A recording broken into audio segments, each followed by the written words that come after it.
안녕하세요. 청강TV의 김인숙입니다. 마술 상점에 대한 인생 문장을 시작합니다. 앨런 긴즈버그의 시 어떤 것들, 한때 내가 사랑했던 어떤 것들은 영원히 너희 것이 된다.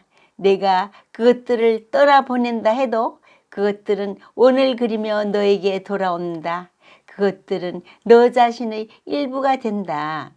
마술 상점의 작가 허버트 조지 웰스는 영국의 소설가, 사회평론가로 런던에서 평범한 상인의 아들로 태어났습니다.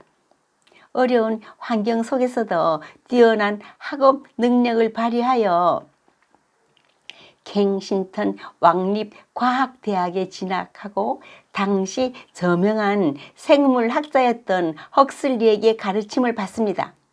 웰스는 프랑스의 SF의 아버지로 불리우며 인간의 본성에 대한 심오한 고찰을 담은 작품을 많이 썼습니다.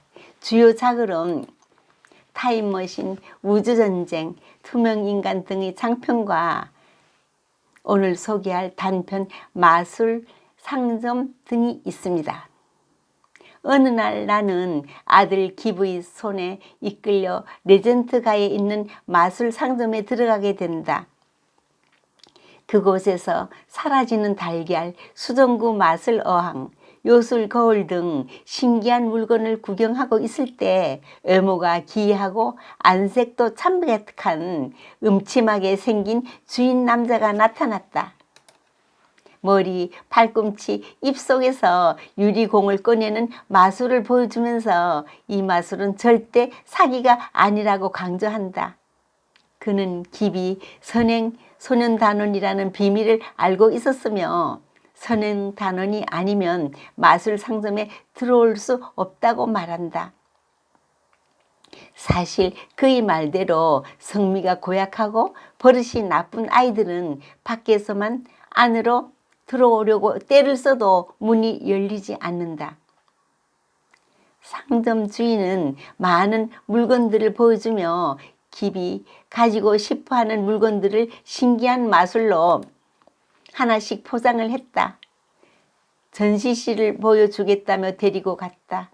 그 안에서 또 신기한 물건들을 보며 그 세계에 매료된 기비 지금까지 잡고 있던 나의 손을 놓고 어느새 상점 주인의 손을 잡고 있는 것을 발견했다. 내가 묘한 불안과 질투심을 느끼면서 혼란스러워하고 있을 때 주인은 살아 움직이는 병정 상자들을 기백에 보여주면서 병정들을 움직이게 하는 어떤 주문을 가르쳐 주었다. 전시실 안의 모든 것이 이상하게만 느껴지면서 난 점점 악몽을 꾸는 것 같은 느낌에 시달리기 시작했다. 그런 와중 어느 순간 아들 기비 깜짝같이 사라졌다. 더 이상 참지 못해 주인의 의자를 걷어차니 그는 도망갔다. 달아나는 그를 잡으려고 뛰어가던 나는 지나가는 사람과 부딪히면서 상점 바깥 세계에 나와 있는 자신을 발견했다. 마술 상점은 온데간데 없이 사라졌다.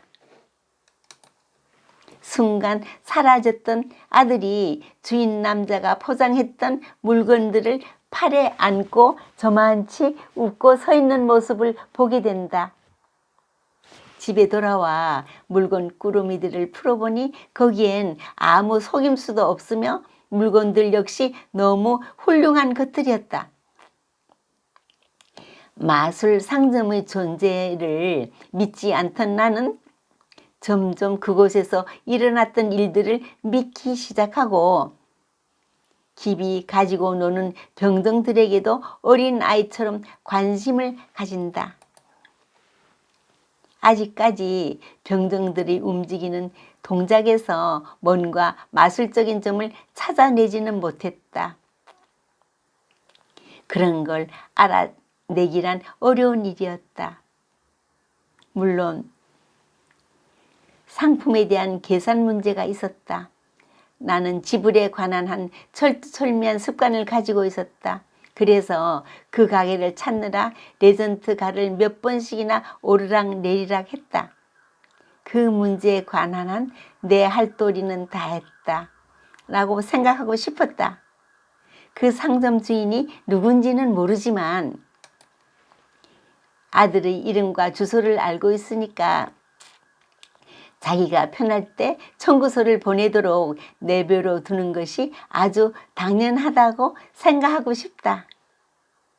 작가는 이 작품에서 문명에 대한 비판보다 어른이 되면서 이루어져 가고 있는 동심의 세계를 회복시켜 주고자 하는 인간 본성에 대한 회귀를 꿈꾸고 있다. 다른 공상 소설들과는 달리 현실과 환상이 뚜렷이 구별되지 않으면서도 두 가지가 동시에 절묘하게 균형을 이루고 있는 독특한 세계를 보여주고 있다. 계속 의심의 눈초리로 바라보던 나는 오랜 탐색 끝에 결국 마술의 세계를 믿기 시작하고 어린아이처럼 그 세계로 가까이 다가가게 된다.